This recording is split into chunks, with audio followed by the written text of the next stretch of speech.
गणा प्रभु श्री चंडीहर देव पूजा आज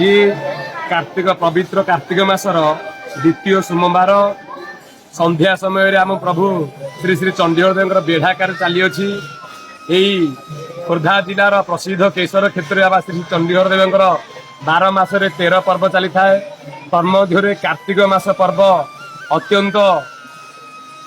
अति सुंदर मनोरम जहाँ मास मास धरी यात्रा चली था प्रत्येक सोमवार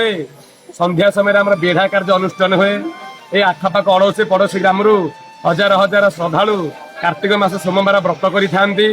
आसिक संध्या समय जो बेढ़ा कार्यक्रम हुए से बेढ़ा कार्यक्रम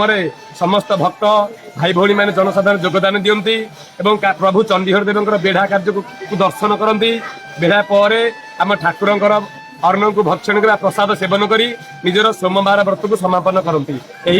कार्तिक आमर वर्ष को प्राय 3 मास कार्तिक माघ आ बैशाख ये मास 3टाक ठाकुर स्वतंत्र पूजा नीति अनुष्ठित होता है तेणुक प्रत्येक मास सोमवार मानक ठाकुर संध्या प्रहर बेढ़ा कार्यक्रम हुए जो बेढ़ारे शह शह श्रद्धालु मैंने यही 3 मासरे सोमवार व्रत करी आसी ए कार्तिक मासर सोमवार बेढ़ा को दर्शन करी प्रभुंर प्रसाद को सेवन करी निजर सोमवार व्रत को उद्यापन करिशा रे आमर शैव क्षेत्र मानक मध्य जो 3टी प्रमुख शैव क्षेत्र अच्छी एकाम्र क्षेत्र प्रभु श्री लिंगराज क्षेत्र केशर क्षेत्र चंडीहर क्षेत्र और लडुबाबा क्षेत्र ये 3टी शैव पीठरे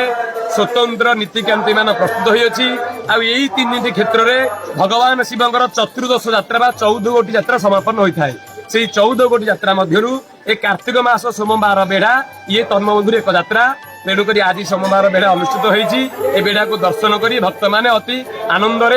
निजर व्रत को उद्यापन करेंगे संध्या समय आज सोमवार रात्र 3 घंटिका समय द्वार फिटा नीति अनुष्ठित होता तापर ठाकुर मंदिर सौध महास्नान है 4 घंटिका समय ठाकुर मंगल आरती है 5 घंटिका समय द्वारपाल पूजा वृषभ पूजा आज समापन हो रोषहोम कार्यक्रम है सकाल 7 घंटिका समय खई धई धूप समापन है 11 घंटिका समय ठाकुर प्रथम पहली भोग 12 घंटिका समय 2 पहर भोग वर्तमान कार्तिक मास सोमवार बेढ़ा चली या परे सोमवार बेढ़ार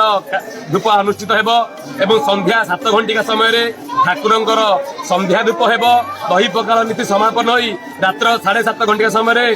ठाकुर पहर पड़ो 12 मासाक संध्या समय संध्या धूप पर